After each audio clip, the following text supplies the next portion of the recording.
नमो अर्हन्ताडं नमो सिद्धाडं नमो आयरियाडं नमो वज्रायाडं नमो लोये सवसाउडं। पंच परमेष्टि भगवंतों की आचार्य भगवान गुरुवर विशुद्ध सागर जी मुनराज की या हम सभी अपने जीवन में सुख और गुणों की अभिवृद्धि के लिए नीति के विषयों का श्रवण कर रहे हैं। नीतिकार हमें सिखाते हैं कि हमें अच्छाइयों को देखने का उपक्रम करना चाहिए, बुराइयों को देखना बंद कर देना चाहिए। जैसे एक सामने कैमरा लगा हुआ है तो कैमरे के सामने जो दिखाया जाएगा कैमरे में वही रिकॉर्ड होगा। आप फोटोज़ खींचते हैं तो जो वीडियोज़ आप बनाते हो फ़ोन में वही जो दिखता है सामने वही तो रिकॉर्ड होता है। तो जो चीज़ सामने रहेगी वो कैमरे के अंदर जाएगी, जो चीज़ आप सोचेंगे वो आपके अंदर जाएगी। अगर आप लोगों की बुराइयां देखेंगे तो आपके अंदर बुराइयां जाएंगी, आप लोगों की अच्छाइयां देखेंगे तो आपके अंदर अच्छाइयां जाएंगी। इसको कहते हैं चेंज योर एटीट्यूड। एटीट्यूड का मतलब होता है दृष्टिकोण, नज़रिया। जैसा आपका नज़रिया होगा आपको नज़ारे वैसे दिखेंगे। एक सामान्यतः मनुष्य की एक टेंडेंसी हो गई है कि उसको हर चीज़ में बुराई पहले दिखती है, अच्छाई बाद में दिखती है। और अगर बुराई पहले दिख रही है, अच्छाइयाँ नहीं दिख रही हैं, तो आपके अंदर भी बुराइयाँ ही बढ़ेंगी, अच्छाइयाँ नहीं बढ़ेंगी। स्वयं में आप चिंतन करना, स्वयं में खुद में अन्वेषण करना कि हम प्रतिदिन बुराइयां कितनी देखते हैं, अच्छाइयां कितनी देखते हैं। और जितनी अधिक बुराइयां देखेंगे आपके अंदर उतनी अधिक बुराइयां बढ़ेंगी। चीज़ों में अच्छाई भी है, बुराई भी है। अगर घर के बाहर गाय गोबर कर जाए तो आप यही सोचते हो कि किसान को अपनी गाय संभालना चाहिए, यही सोचते ना आप। लेकिन आपको ये भी सोचना चाहिए कि निमित्त शास्त्र कहता है कि अगर घर के बाहर सुबह सुबह गाय गोबर कर जाए उस दिन धन की वृद्धि होगी। आप अगर बुराइयां देखोगे तो आपको बुराइयां, बुरी ही चीज़ नज़र आएगी। तो आज से अपने एटीट्यूड को चेंज करने की ज़रूरत है। अपन को जो भी अच्छाई दिखे उसको ग्रहण करना है, बुराइयों के बारे में सोचना ही नहीं है। उनको 100% निग्लेक्शन के मोड में डाल के रखना है। एक 20 साल का लड़का, 25 साल का लड़का अपनी सगी बहन को लेकर के गाड़ी में जा रहा था। 25 साल का भाई और 20 साल की बहन। मैं आपको कोटा की बात बताता हूँ। अब वो लड़का बड़ी स्पीड में, भाई बहन निकले और आइसक्रीम पार्लर में जाके बैठ गए। उन्होंने आइसक्रीम खाई। एक व्यक्ति उनको फॉलो कर रहा था, वो यही सोच रहा था कि देखो लड़का लड़की कैसे अपने पिताजी का पैसा बर्बाद कर रहे हैं। पिता से बोल के आए कि कोटा पढ़ने आए हैं, लेकिन देखो यहाँ घूम रहे हैं। अगर वो एक बार पूछ लेता तो उसको सच्चाई मालूम चल जाती। उसका एक नज़रिया सेट हो चुका था कि लड़का लड़की घूम रहे, यानी गर्लफ्रेंड बॉयफ्रेंड है। यही बात आपको समझना है। यही चीज़ दिन में 25 बार आपके दिमाग में आती है। बुराइयों को देखने का एटीट्यूड, नज़रिया छोड़ दें, केवल अच्छाइयों को ही देखें। आज की नीति यही कह रही है। अगर आपको किसी के अंदर बुराइयां दिख रही हैं तो यही मानकर चलना कि अभी आपके अंदर अच्छाइयां नहीं है, अभी आपके अंदर अच्छाइयां नहीं है। उन लोगों से अच्छा तो एक कैमरा है जो अंधेरे में भी उजाला कैप्चर कर लेता है। ये जो कैमरास है ना, जितने भी कैमरे आप देखते हो, इनमें अंधेरे में भी फ़ोटो खींचो तो अंधेरे की फ़ोटो नहीं आती, उजाले की आती। क्यों? कम से कम कैमरे से ही सीख लो। कैमरे को पता है कि अंधेरे में खींचेंगे तो कुछ दिखेगा नहीं, तो वो उजाले के साथ अपने आप को प्रस्तुत करता है। वो जो बुराई देखते हैं ना, उस कैमरे से भी गए बीते हैं। और मेरा मानना है कि कम से कम सीखना हो तो जानवर से भी सीख सकते हो। जिस तृण को, घास के टुकड़े को आप फेंक देते हो, चिड़िया उसको उठा करके घोंसला बना लेती है। एक व्यक्ति ने संतरा खाया, संतरे की एक कली खाई और उसने पूरा रस लेने के बाद उसको फेंकना चाहा, तो एक दूसरे व्यक्ति ने कहा कि नहीं नहीं, इसको फेंको मत, इसमें भी बहुत कुछ है। बोले अब इसमें कुछ नहीं बचा। बोले नहीं इसमें है। उसने कहा क्या करूं? बोले तुमको बताता हूं, अच्छाई देखने का नज़रिया लाओ, इसमें भी बहुत कुछ है। उसने कहा कि वो संतरे की कली को अब तुम बाहर निकाल करके एक खिड़की में रख दो, और उसने उसको मैदान के पास एक कमरा था, उसकी खिड़की पे रख दिया। 15-20 मिनट तक सब देखते रहे। देखते देखते एक चिड़िया आई, उसको उठा के ले गई। चिड़िया ने देखा कि उस संतरे की कली में अभी भी रस है, मेरे लिए भोजन है, लेकिन जिसको दृष्टि नहीं थी जिसकी, उसने उसको मल मान लिया। यही होता है, हम अपने अंदर बुराइयां देखने का अभ्यास कर चुके हैं, तो हमको हर चीज़ में बुराई दिखती है, हर चीज़ में बुराई दिखती है। लेकिन प्रकृति का एक फंडा और है कि जिससे राग होता है ना, उसकी कमियां नहीं दिखती, उसकी गलतियां नहीं दिखती, और जिससे द्वेष होता है ना, उसके गुण नहीं दिखते, उसकी क्वालिटीज़ नहीं दिखती। कहीं ना कहीं आपको अपना एटीट्यूड आज से चेंज करना पड़ेगा। और मेरा मानना है कि अगर आपने इस एटीट्यूड को चेंज करने में जितनी देर लगाई, उतनी देर आपको ऊंचा होने में लगेगा। अपने एटीट्यूड को चेंज करें, आज से नहीं, अभी से। माँ ने रोटी बनाई, क्या वही रोटी दाल सब्जी रोज खाएंगे क्या? बिल्कुल नहीं। धीरे से माँ कह दे कि बेटा जब मैं चली जाऊंगी ना, तब तुझे यही दाल रोटी याद आएगी, तब तुझको यही दाल रोटी याद आएगी। इसलिए जिनको बुराइयां दिख रही हैं, इसका मतलब ये है कि उनके अंदर अच्छाइयां नहीं है। और अगर आपको अच्छाइयां दिख रही हैं, इसका मतलब आपके अंदर अच्छाइयां हैं। सभी ने कथा पढ़ी है, सुनी है महाभारत की। गुरु द्रोण ने कहा सुद्योधन से, कि दुर्योधन का नाम सुद्योधन था, कि बेटा तू जा और ये लड्डू की टोकरी हस्तिनापुर में जो जो तुझे लिखे कि गुणवान है, अच्छा व्यक्ति है, उसको दे देना। सुबह से शाम तक लौट के आया दुर्योधन और कहता है कि गुरुदेव एक भी लड्डू नहीं दे पाया, किसी को कोई अच्छा दिखा ही नहीं। गुरु द्रोण कहते हैं तो तुझे क्या, तू भी अच्छा नहीं लगा? कम से कम एक लड्डू तू खुद को खिला देता। बोले तू दुर्योधन है, तू शुद्धयोधन नहीं है। और युधिष्ठिर से कहा कि जा बेटा ये लड्डू, एक टोकनी भर के लड्डू खिला के आ। दुर्योधन गया अगले दिन सुबह, और जाते ही आश्रम से निकला और 5 मिनट बाद आके बोले गुरुदेव और लड्डू दे दीजिए। बोले कहाँ गए? बोले आश्रम के बाहर जो जानवर घूम रहे थे, वो दिन भर आश्रम की सेवा करते हैं, उनमें इतना अच्छा गुण था, मैं उनको ही लड्डू खिला के आ गया। मतलब युधिष्ठिर को जानवर में भी अच्छाई दिखी। गुरु द्रोण ने कहा आज से तू धर्मराज युधिष्ठिर है। अगर आपको दूसरों की बुराई दिख रही है, कमियां दिख रही हैं, इसका मतलब आपके अंदर कमी है। अपने अंदर की कमी हटाएंगे तभी आपको दुनिया की खूबियां दिखेंगी। दूसरों की बुराई देखना, यानी मेरा मानना है कि खुद के समय को बर्बाद करना है, और कुछ भी नहीं है। आप देखो जो लोग बुराइयां देखते हैं ना, उनके साथ बड़ा लॉस होता है। आप अगर बुराइयां देख रहे हैं तो सबसे पहला एक ड्रॉबैक है वेस्टेज ऑफ टाइम। और चिंतन करना, टाइम इज मनी। अभी इस क्लास को स्टार्ट हुए लगभग 8:30-9 मिनट हो गया है। वो जो समय निकला है वो लौट के नहीं आएगा। तो wastage of time is the wastage of money. तो आपने अगर समय को बर्बाद कर दिया तो अब आपके पास बचा क्या है?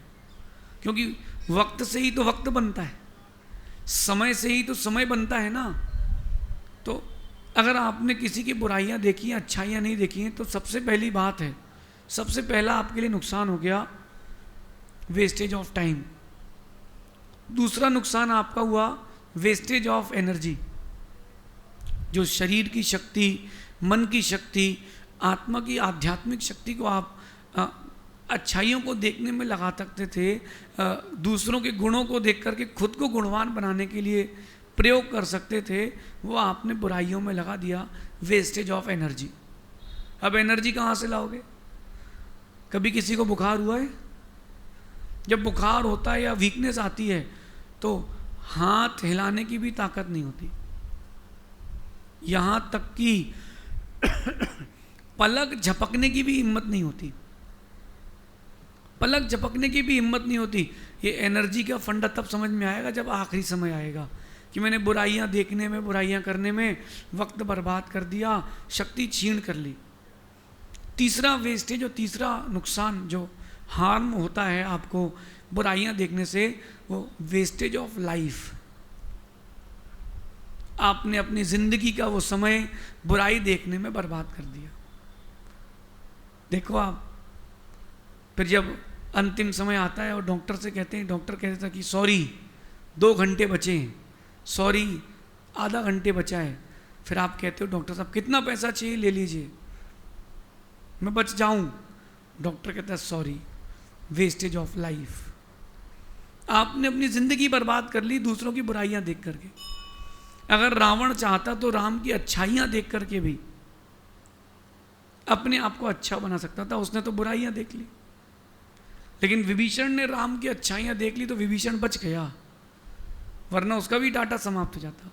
सो वेस्टेज ऑफ लाइफ। और चौथा वेस्टेज है जो बहुत मोस्ट इंपॉर्टेंट है, वेस्टेज ऑफ लक, यानी पुण्य।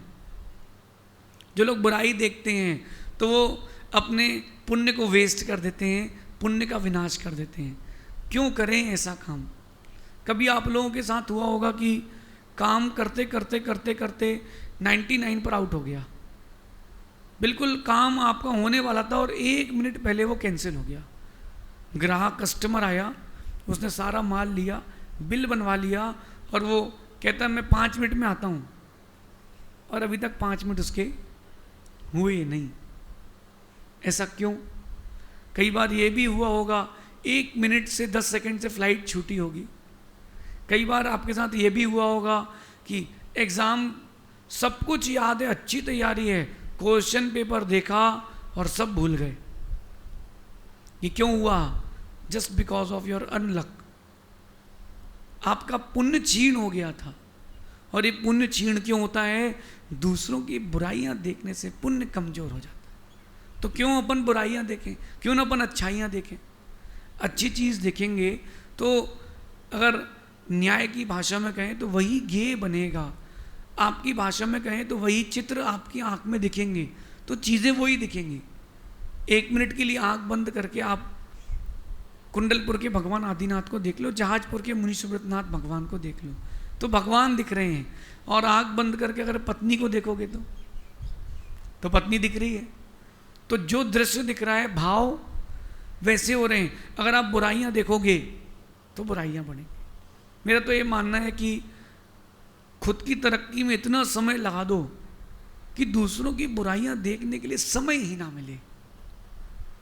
अब अपनी तरक्की में इतना समय लगा दो, इतना समय लगा दो कि बुराई देखने के लिए समय ना मिले, क्योंकि समय उतना ही है, वक्त उतना ही है, जिंदगी उतनी ही है, पुण्य भी उतना ही है। तो क्यों ना अपन अपनी ओर आए, अपने वक्त को अपने लिए लगाएं। आप गाड़ी से कहीं जा रहे थे और दोस्त ने कहा कि जरा गाड़ी देना, और वो आधा घंटे बाद लौटा, टंकी आधी कर दी, जो फ्यूल था वो उसने हाफ कर दिया। अब आपको लंबा रन करना है और पेट्रोल पंप दूर है, संकल्प विकल्प हो रहे कि नहीं? अगर आप उससे कहते कि मैं अपना काम करके आऊँगा फिर दूंगा, तो कम से कम आप वेस्टेज से तो बचते हैं। वो तो एक चक्कर लगाने गया था गांव का। कीमत तब समझ में आएगी जब फ्यूल नहीं होगा। आपको भी इस बात की कीमत तब समझ में आएगी जब लाइफ का फ्यूल खत्म होने वाला होगा। तब मालूम चलेगा कि पूरी ज़िंदगी हमने गलतियां देखने में, बुराइयां देखने में लगा दी, तो हमने उन्हीं को समेटा है। एक व्यक्ति हीरे की खदान में गया और उसने वहाँ से कंकड़ पत्थर उठाए, तो जो पत्थर उसने उठाए उसमें से कोई ना कोई तो हीरा निकल जाएगा। और एक व्यक्ति मार्बल की खदान में गया, उसने वहाँ पत्थर उठाए, वो वहाँ कितने ही उठा ले उसको मार्बल ही मिलेगा, सैंडस्टोन मिलेगा। और हीरे वाले खदान में जो गया उसको हीरा मिलेगा। तो क्यों ना अपन भी अपने एक एटीट्यूड चेंज करें, और उस एटीट्यूड को आज से, अभी से चेंज करें। खुद की तरक्की में इतना वक्त लगा दो कि दूसरे की बुराइयां भी तुम्हें छू ना पाए। कभी आपके ऊपर भी लोगों ने पॉइंट आउट की होंगी चीज़ें कि तुम ऐसे हो और तुम वैसे हो, तुमसे ये नहीं बनता। मेरा मानना है कि उसको जवाब क्यों दें, जवाब दे करके समय बर्बाद क्यों करें। इग्नोर देम, उनको छोड़ें और अपनी तरक्की में लग जाएं, और इतना अपनी तरक्की में लग जाएं कि उसके कटाक्ष या उसके शब्द तुम्हें छू ना पाएं। अपनी इमारत इतनी ऊंची बनाओ कि तुम्हारे घर तक, तुम्हारे कमरे तक किसी का पत्थर ना पहुंचे, तब तो बात है। और आप उसको भगाने में लगते हो, उसको डिफेंड करने में लगते हो तो रह जाते हो। छोड़ो, अपनी तरक्की में वक्त लगाओ। आपको अपनी ओर आना है, और जिस दिन आपने अपनी तरक्की में वक्त लगा दिया, मेरा मानना है कि you will be the top most. आप इस पोजीशन पर पहुंच जाओगे कि उस व्यक्ति के पत्थर, उस व्यक्ति के शब्द कुछ आप तक नहीं पहुंचेगा। फिर आपका नाम चलेगा और वो सोचेगा कि किसकी बुराई की थी। इसलिए आज से अपना एटीट्यूड चेंज करना है। एटीट्यूड यानी आपका नज़रिया बदलना है।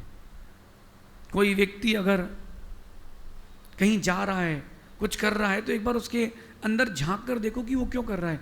एक बच्ची बस स्टैंड पर थी और उसने एक समोसा उठा के खा लिया, तो वहाँ आसपास के दुकानदारों ने मिलकर खूब मारा। 10-15 साल की बच्ची होगी, खूब मारा उसको। एक समझदार आया, रुका, बोले बेटा आप लोग मारो नहीं, समोसे का पैसा मैं देता हूँ। बेटा तूने समोसा क्यों चुराया? वो कहती मैंने 2 दिन से अंकल कुछ नहीं खाया, भूख लगी थी। तब उन लोगों को समझ में आया कि एक समोसा और देना था। तो अगर आपका एटीट्यूड आपने चेंज किया है तो चीज़ें आपको सही समझ में आएंगी। अच्छी चीज़ों को देखने की आदत डालें। सबसे पहला एटीट्यूड, जिसमें भी जो भी आपको देखे उसमें अच्छाइयाँ देखें। ये ना देखें कि पिलर यहाँ बीच में क्यों है, ये देखें कि इन पिलर पर ही तो पंडाल टिका हुआ है। ये ना देखें कि किनारे होना चाहिए था, ये देखें कि उसमें अच्छाई क्या है। दूसरा, जितना खुश रह सकते हैं उतना खुश रहें। चीज़ें अगर आपको नहीं मिल रही हैं तो सोच के रखें कि कुछ ना कुछ नुकसान से बच गए हैं। एटीट्यूड अच्छा रखें कि मैं तो इतनी भगवान की आराधना करता हूँ, फिर भी चीज़ें मेरे लिए अच्छी अवेलेबल नहीं हुई। कोई विकल्प ना करें, कुछ ना कुछ अच्छा ही होना था, इसीलिए ऐसा हुआ है। और तीसरी और मोस्ट इम्पॉर्टेंट बात, जिनसे अपना रास्ता खुले, जिससे अपना लक्ष्य प्राप्त हो, उन चीज़ों को देखें, उनको समझें। हर चीज़ को समझने के लिए क्यों समय बर्बाद करें। कई बार ये होता है कि अपन ना चाहकर भी दूसरों के लिए बहुत कुछ कह जाते हैं। मेरा सोचना है कि हर बात पर गौर ना की जाए और हर बात को कहा भी ना जाए, केवल अपने लक्ष्य की ओर बढ़ा जाए। और अगर आप लक्ष्य की ओर बढ़ चुके हैं तो लोग तारीफ करेंगे। आप तो अपना खेल दिखाएं, और जिस दिन खेल दमदार होगा शत्रु भी पीठ ठोकेगा। जो आपका दुश्मन होगा वो भी कहीं ना कहीं बोलेगा कि यार आदमी में दम तो है। तो अपन अपने खेल पर दृष्टि लगाएं। दुनिया को सुधारने की और दुनिया की बुराई देखने से कुछ नहीं मिलने वाला। नोबडी इज़ परफेक्ट, आप भी परफेक्ट नहीं है। क्या आपके अंदर कमियां नहीं है? अगर ढूंढेंगे तो आपके अंदर भी हज़ारों लाखों मिलेंगी। तो जब हम स्वयं इम्परफेक्ट हैं तो हम दूसरे के अंदर कैसे परफेक्टनेस देख सकते हैं? ये आज की नीति। खुद की तरक्की में इतना लग जाएं, दूसरों की बुराइयां देखना, दूसरों के ऊपर कटाक्ष करना, ये आपको गिराएगा। और अच्छाइयाँ देखना, ये आपको उठाएगा। ऐसा चिंतन करना तो एक आप अच्छे व्यक्तित्व को प्राप्त होंगे। शेष आगे देखेंगे। भगवान महावीर स्वामी की